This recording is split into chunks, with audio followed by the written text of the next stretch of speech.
역대하 5장 1절부터 14절까지 말씀을 제가 읽고 말씀 나누도록 하겠습니다. 솔로몬이 여호와의 전을 위하여 만드는 모든 일을 마친지라.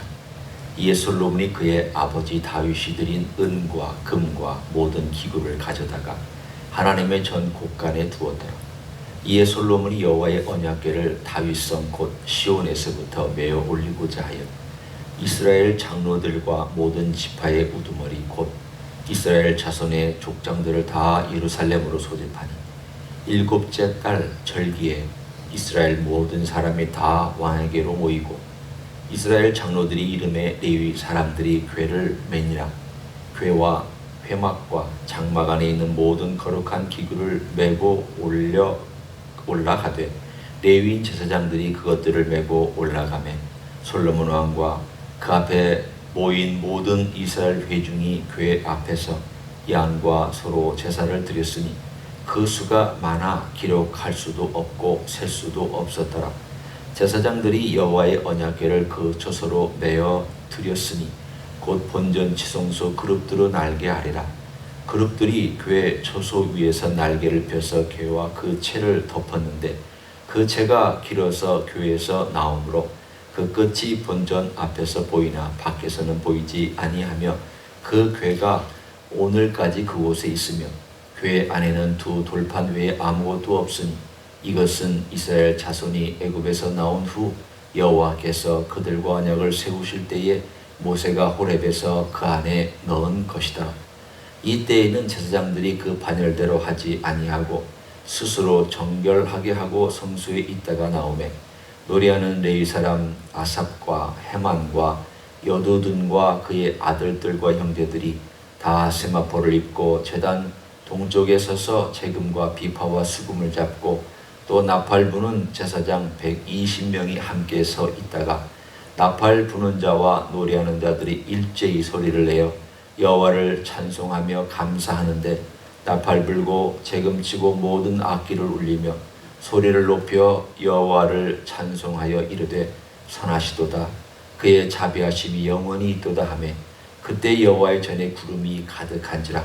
제사장들이 그 구름으로 말미암아 능히 서서 섬기지 못하였으니 이는 여호와의 영광이 하나님의 전에 가득함이었더라.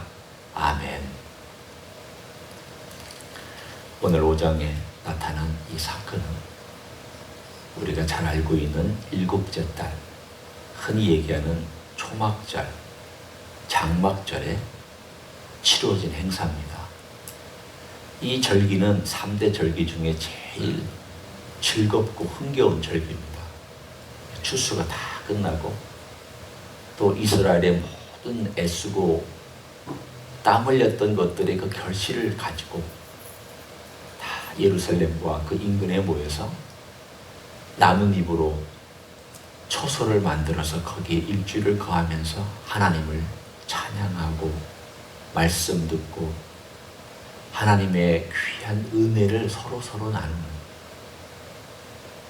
우리나라의 추석 같고 여기에 추수감사절 같고 그것과는 비교가 안 되는 큰 절기였습니다. 그러니까 이 절기에 이 행사를 해야 했다는 것 자체가 참 의미가 있습니다. 초막절의 영적인 의미가 무엇입니까? 6월절은 하나님의 구원이죠. 예수 그리스도의 피로 말미암아 구원하신 것입니다. 오순절은 성령님의 강림입니다. 초막절은 예수 그리스도의 재림입니다. 따라서 이 초막절이 메시아의 재림과 길게 연결되어 있는 그러한 의미를 갖고 있는데 이때에 하나님의 영광이 이 언약궤가 예루살렘으로 들어와서 지은 성전에 안착하게 되고 거기에 하나님의 임재가 머물고 있다는 것이 성경의 여러 의미가 다 일치되는 것을 우리는 볼 수 있습니다. 오늘 여기에 보면 거기에 대한 세세한 내용을 다룹니다. 어떻게 궤를 메고 와서 이 지성소에 앉힙니까? 그리고 그 놀라운 축제를 위해서 어떻게 제사장들 모두가 다 하나님 아버지 앞에 섬기고 있습니까? 다 오늘 본문에 하나씩 하나씩 순서대로 얘기하고 있습니다. 원래는 반차를 따라서 하나님을 섬기지만 이때는 워낙 큰 절기고 워낙 큰 행사고 사실은 역사상 전무후무한 절기이기 때문에 모든 제사장들이 다 동원됐습니다. 누구는 찬양하는 일로, 누구는 악기를 켜고 다루는 일로, 누구는 성소에 들어가서 이 모든 것들을 다 준비하고 촛불을 켜야 되니까 등을 켰겠고, 누구는 진설병을 진설하고, 또 누구는 이 앞에 있는 향단에 향을 피우고, 또 누구는 밖에서 제사를 드리고, 얼마나 많은 일들이 그 성전 안에서 동시에 일어났겠습니까? 첫 출발이니까, 첫 스타팅하는 그 순간 모든 것들이 한꺼번에 탁 하고 시작되어야 되는 바로 그 모든 내용들에 어떤 감격이 있었을까? 대단한 감격과 흥분이 그때의 이 자리를 전체를 덮고 있었을 것입니다. 지금도 그런 생각이 납니다. 한국에서 목회하고 건축하고 거기에 처음 들어가서 예배를 드릴 때 그때의 그 감격이라고 하는 것은 참 색다른 감격입니다. 또 누군가가 새로운 일을 시작할 때도 색다른 감격이 있을 것입니다. 오랫동안 준비해요. 그 일이 탁 하고 시작되는 바로 그 첫 순간 색다른 일들이 펼쳐지기 시작합니다. 오늘 그 색다른 일들 가운데 예배의 특징, 거기서 그들이 무엇을 했는가를 묘사하는 가운데 특별히 13절에 나와 있는 내용과 그리고 하나님의 반응에 대한 내용을 우리가 한번 살펴보기 원합니다. 13절에 보면 나팔 부는 자와 노래하는 자들이 일제히 소리를 내어 여호와를 찬송하며 감사했다라고 되어 있습니다. 예배 여러 특징 중에 찬송과 감사는 뺄래야 뺄 수 없는 내용입니다. 아니 같은 의미 아닙니까? 비슷하게 오버랩 되는 것도 있지만 조금 다릅니다. 찬송은 하나님의 하나님 되심에 대하여 찬송하고 찬양하는 것. 감사는 하나님께서 나에게 베푸신 은혜 때문에 감사하는 것. 찬송은 내가 무엇을 받아서가 아닙니다.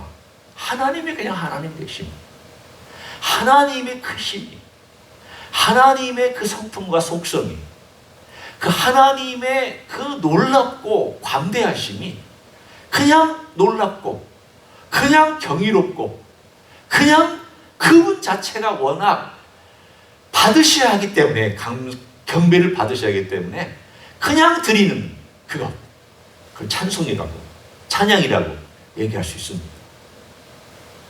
주로 우리가 얘기하고 있는 찬송가의 앞장에 나와 있는 내용들입니다. 1장부터 주로 50장 그 아래 앞에 나와 있는 내용들이 여기에 해당됩니다.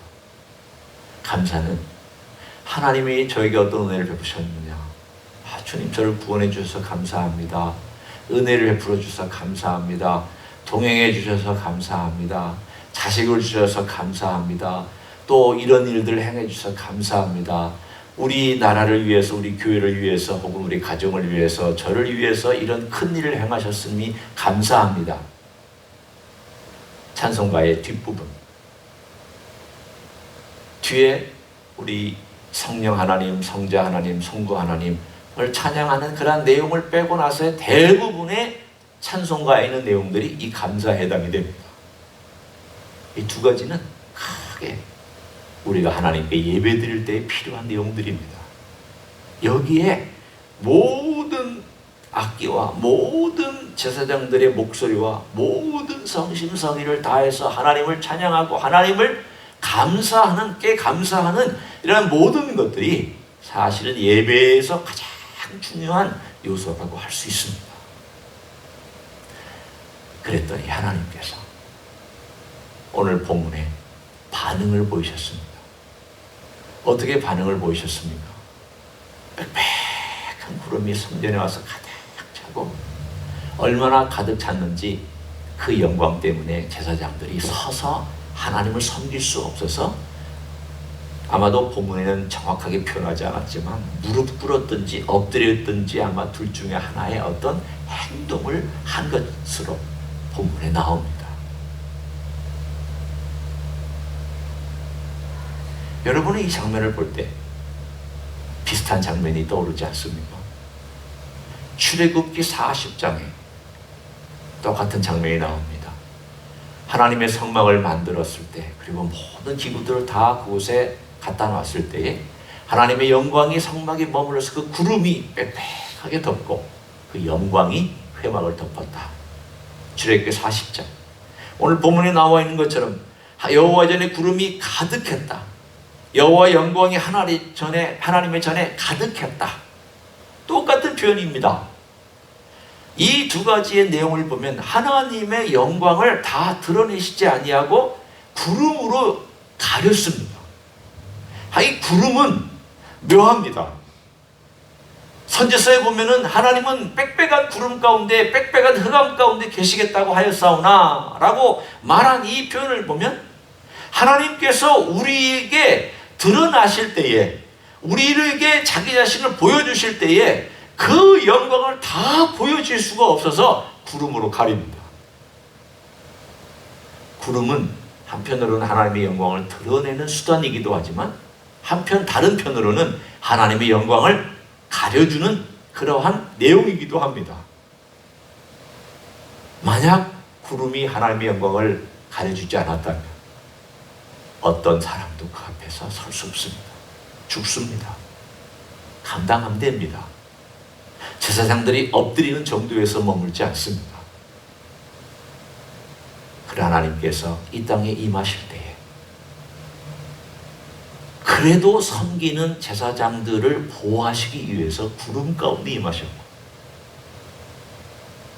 모세하고 만날 때에도 하나님께서 구름 가운데 임하셨고 성막에 임하실 때도 하나님께서 구름 가운데 성막 가운데 임하셨던 것은 하나님께서 인간을 보호하시면서 인간 가운데 머무시기 위해서 우리들에게 보여주신 하나의 현상입니다.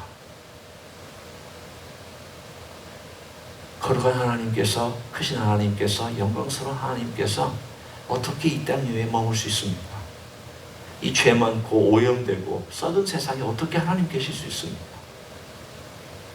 그나마 깨끗하고 어느 정도 정결하게 준비된 바로 거기에 하나님께서 구름으로 임하셔서 그나마 만나주신 것이 오늘 본문에 드러난 장면입니다. 이게 어디하고 묘하게 연결되는지 들어보십시오. 하나님께서 나타나실 때에 두 종류의 방법으로 인간에게 접근하셨습니다. 한 번은 이렇게 구름으로 가리고 하나님께서 제사장들에게 모세에게 나타난 것이 방법이고 또 하나는 인간의 모습으로 나타난 것이 하나님의 영광을 가리고 나타난 모습입니다. 아브라함에게 나타났던 하나님, 인간의 모습으로 영광을 가리고 나타났습니다. 마노아, 삼손의 아버지에게 나타났던 하나님, 인간의 영광을 가리고 나타났습니다. 하나님의 영광을 가리고 인간의 모습으로 나타났습니다. 우리가 성육신이 왜 중요한가에 대하여 다시금 얘기합니다. 성육신은 하나님의 영광을 감추고 나타난 위대한 사건입니다.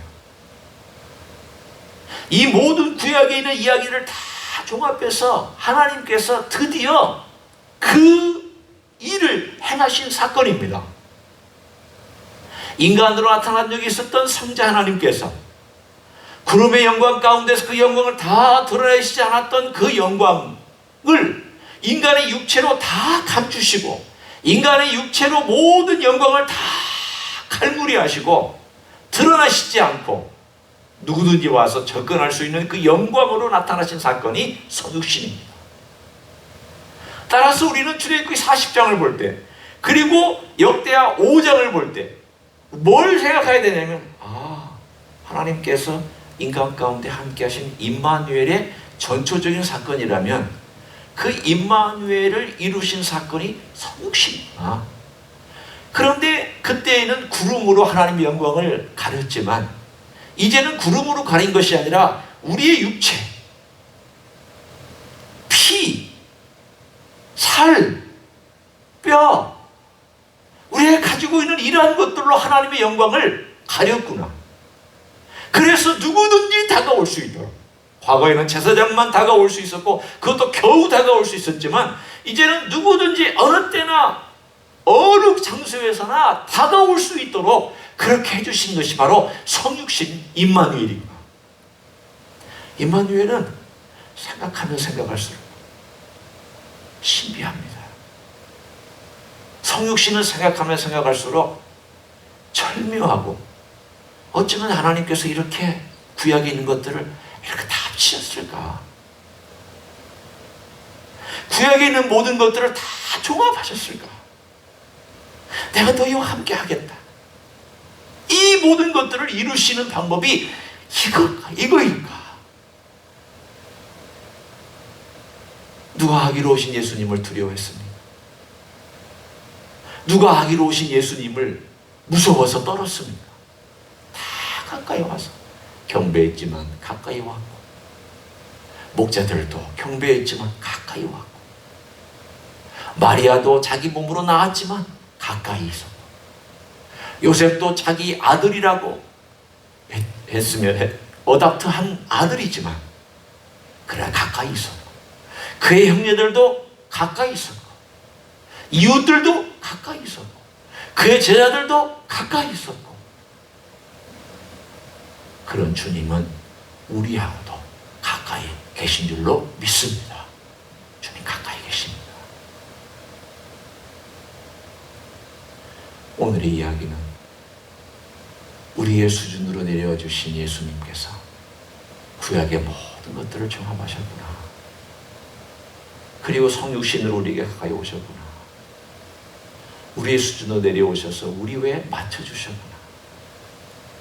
그러나 그분의 영광을 저버린 것이 아닙니다. 감추신 것입니다. 오늘 있던 이 사건하고는 대조가 되기도 하고 비유가 되기도 하는, 비슷하기도 하며 다르기도 한 모습이죠. 그러나 언젠가 이 찬란한 영광을 가지고 오실 날이 있습니다. 아까 제가 초반에 얘기했습니다. 재림 때 주님께서 그 찬란한 영광을 가지고 그때는 구름을 타고 오신다고 되어 있습니다.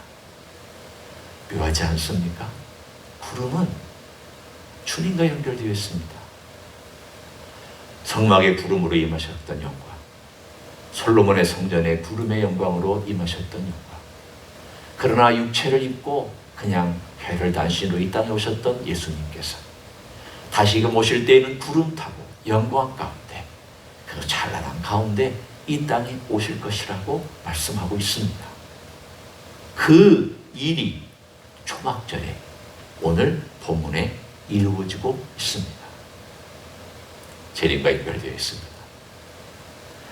오늘 우리는 이런 주님을 모시고 삽니다. 나 같은 죄인이 주님의 보혈로 용서함 받고 깨끗해져서 우리 주님의 영광 가운데로 들어갈 수 있고 만질 수 있는 존귀한 자리까지 넣어주신 것이 감사해서 우리 주님을 찬양하고 주님께 감사하고 주님의 위대하심과 그 선하심과 인자하심과 자비와 긍휼이 무궁하심을 찬양하고 나 같은 죄인을 구원해 주신 것이 감사해서 오늘도 그러한 예배로 기도로 나아가는 여러분 되시기를 예수님의 이름으로 간절히 축원합니다. 기도하겠습니다. 감사합니다. 크신 하나님, 영광스러운 하나님, 인간의 눈으로는 볼 수 없고 인간의 눈으로는 가까이 갈 수 없는 하나님께서 구름으로 가리시고 인간 사회 가운데 내려오셔서 머물러 주셨습니다. 그러나 그것은 부분적이었습니다. 그 그것은 제사장들만 가까이 갈 수 있는 특권이 있었던 시대였습니다. 우리 같은 주인들, 우리 같은 일반 사람들은 가까이 갈 수도 없었습니다. 그랬더니 성자이신 우리 예수님께서 인간의 몸으로 우리가 갈 수 없는 곳에 주님이 친히 오셨고, 우리가 가지 못하는 그런 자리에 주님께서 친히 오셔서 우리 곁으로 내려오신 것 감사를 드립니다. 우리 곁에 오셔서 우리와 함께 하셨고, 우리의 죄를 위해 죽으시고, 우리와 함께 머무시고, 우리와 함께 동행하시며 우리를 지켜주시고 다시 오셔서 우리를 데리고 가실 줄로 믿습니다. 이런 삶을 오늘 우리에게 주셔서 감사합니다. 그런 주님께 찬송과 감사를 올려드리는 귀한 하루가 될 수 있도록 축복하여 주시옵소서. 이제는 우리 구주 예수 그리스도의 은혜와 하나님 아버지의 극진하신 사랑과 성령 하나님 교통하심의 역사가 오늘도 우리 주 예수 그리스도의 그 크신 은혜와 자비와 긍휼과 사랑과 풍성함으로 경배하고 찬양하고 감사하고 주님께 가까이 가기를 소원하는 이 자리에 참여한 모든 종들 위에와 주임지 히스교회 위에와 이민교회들과 한국교회들과 선교사님들 위해 이제로부터 영원히 함께 하실지어다. 아멘.